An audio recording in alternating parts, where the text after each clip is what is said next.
Oke, terima kasih. Selamat datang dan kembali lagi di channel El Fatih.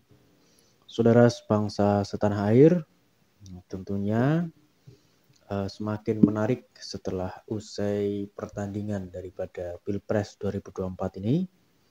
Banyak kubu-kubu yang berpotensi menjadi penyeimbang kekuasaan, termasuk yang sedang kita pastikan 100% akan menjadi penyeimbang kekuasaan adalah partai berlambang banteng, ya, banteng moncong putih, ya kan, yakni adalah Partai Demokrasi Indonesia Perjuangan. Dan juga yang tersisa dan berpotensi menjadi oposisi adalah Partai Keadilan Sejahtera. Ini adalah PKS. Ini cukup menarik, saudara, bagaimana perjalanan pemerintahan ke depan dan bagaimana di sisi lain adalah penyeimbang kekuasaan, penyeimbang pemerintahan, atau kita bisa dikatakan adalah oposisi. Karena di pemerintahan sebelumnya, artinya di era Jokowi selama 10 tahun, penyeimbang pemerintahan itu memang ada. Ya, ini adalah Partai Keadilan Sejahtera, kemudian ada Demokrat, dan partai-partai yang tidak masuk parlemen. Itu menjadi penyeimbang kekuasaan.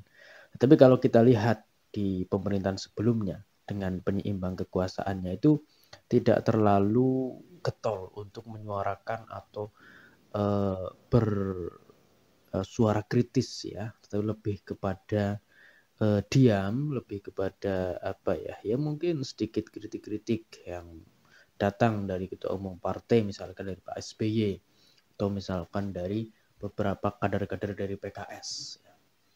Itu menarik, saudara sebangsa setanah air. Tetapi kalau kita lihat yang berpotensi, kita bahas dulu PDIP. Ini terakhir PDIP itu jelas bahwa undangan yang diundang kepada Ganjar serta Pak Mahfud ini untuk supaya menghadiri KPU namun tidak menghadiri. Apakah ini miskomunikasi? Apakah ini adalah memang suatu yang disengaja atau apapun alasannya, ya. Yang kita lihat secara nyata di gedung KPU ketika Prabowo dan Gibran dinyatakan sebagai capres dan cawapres pemenang pemilu 2024, Pak Ganjar dan Pak Mahfud tidak terlihat. Entah mungkin suratnya tidak sampai, ya, memang sudah diberikan atau tidak sampai, kita tidak tahu, wallahu a'lam, ya. Tetapi di sisi lain PDIP Perjuangan juga menyerahkan lagi aduannya ke PT UN. Nah, ini menarik, ya, mengadukan lagi, terus mengadukan. Ini artinya ada potensi ketidakterimaan yang tinggi dari Partai Demokrasi Indonesia Perjuangan atas kemenangan Prabowo dan Gibran. Bahkan ketika Sekjen PDIP Perjuangan Hasto Kristianto juga menyatakan selamat datang pemerintahan kekuasaan. Nah, ini menarik, ya, saudaraku sebangsa setanah air, bahwasanya suatu pertarungan yang sengit ternyata terjadi pada PDIP dan Gerindra sebenarnya. Yang lain itu sepertinya adalah, ya, kalau kasarannya kita bisa sebutkan adalah drama politik. Ya, ini yang cocok judulnya. Judul yang cocok adalah drama politik. Ya, karena apa? Karena berselang beberapa hari KPU menetapkan Prabowo dan Gibran, ya, banyak sekali yang ingin merapat, termasuk PKB, termasuk Nasdem. Bahkan Nasdem pun Ketua Umum Pak Surya Paloh mendatangi Prabowo ke Kartanegara. Ini kan suatu gerak cepat, gercep, ya.